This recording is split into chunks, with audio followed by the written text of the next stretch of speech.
Assalamualaikum warahmatullahi wabarakatuh. Perkenalkan, kami dari kelompok 7 akan membahas mengenai simulasi membuat rencana respon gizi. Next slide.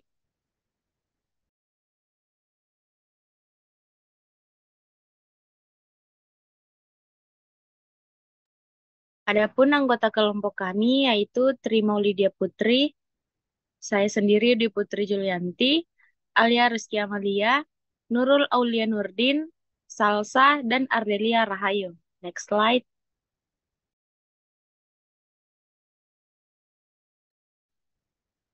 Adapun pemberian makan bayi dan anak akan dijelaskan oleh pemateri pertama. Saya persilahkan. Baik, jadi komponen rencana intervensi dan monitoring respon gizi yang perlu dibuat yang pertama itu mencakup pemberian makan bayi dan anak. Pada saat bencana, standar emas PMBA yang dimulai dari inisiasi menyusu dini dalam 1 jam pertama setelah kelahiran, pemberian ASI eksklusif selama 6 bulan pertama, dan pemberian makanan pendamping ASI berkualitas dimulai usia 6 bulan, dan terus memberikan ASI hingga 2 tahun atau lebih.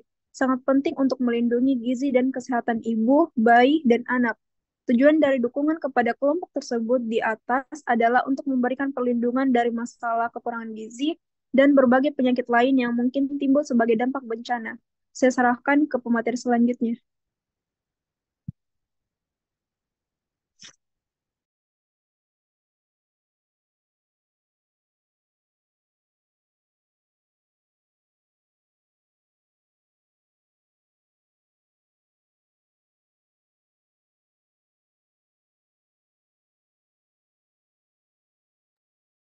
Baik, yang kedua yaitu pencegahan dan penanganan gizi kurang dan gizi buruk. Pada saat terjadi bencana, risiko kesakitan dan kematian pada balita dengan gizi kurang meningkat secara signifikan. Oleh karena itu, pencegahan dan penanganan yang dilakukan secara cepat dan tepat akan menyelamatkan jiwa dan mencegah terjadinya penurunan status gizi balita. Standar dan indikator kunci penanganan gizi buruk dan gizi kurang berdasarkan piagam kemanusiaan adalah standar pertama yaitu kasus gizi kurang ditangani.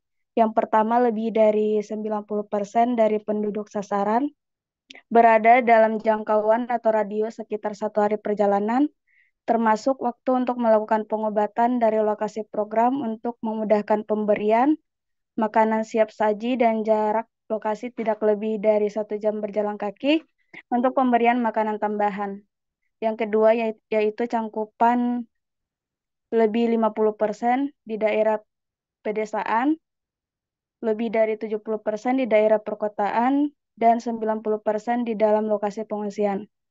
Standar yang kedua yaitu kasus gizi buruk ditangani. Yang pertama, lebih dari 90% dari sasaran penduduk berada dalam jangkauan tidak lebih dari 1 perjalanan, termasuk waktu untuk melakukan pengobatan dari lokasi program. Yang kedua yaitu cakupan lebih dari 50% di daerah pedesaan, lebih dari 70% di daerah perkotaan, dan 90% di tempat pengungsian.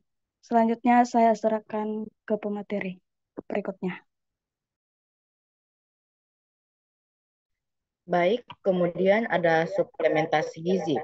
Pada situasi bencana, pemenuhan zat gizi mikro pada anak balita, ibu hamil, dan ibu nifas, serta balita dengan penyakit infeksi tertentu berperan penting untuk melindungi gizi dan kesehatan ibu, bayi, dan anak.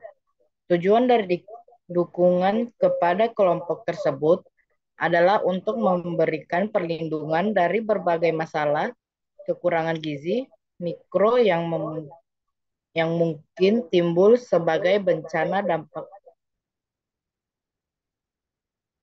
Baik, saya serahkan kepada pemateri selanjutnya.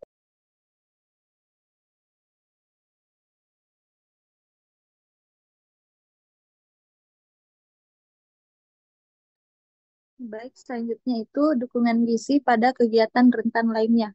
Dukungan gizi bagi kelompok rentan yaitu ibu hamil, ibu menyusui, lansia, dan penyandang disabilitas dilakukan dengan memastikan agar kebutuhan gizi kelompok rentan tersebut dapat dipenuhi melalui dapur umum yang dilakukan oleh Kemensos atau Dinsos, serta instansi atau organisasi lain yang memiliki intervensi dapur umum pada situasi bencana.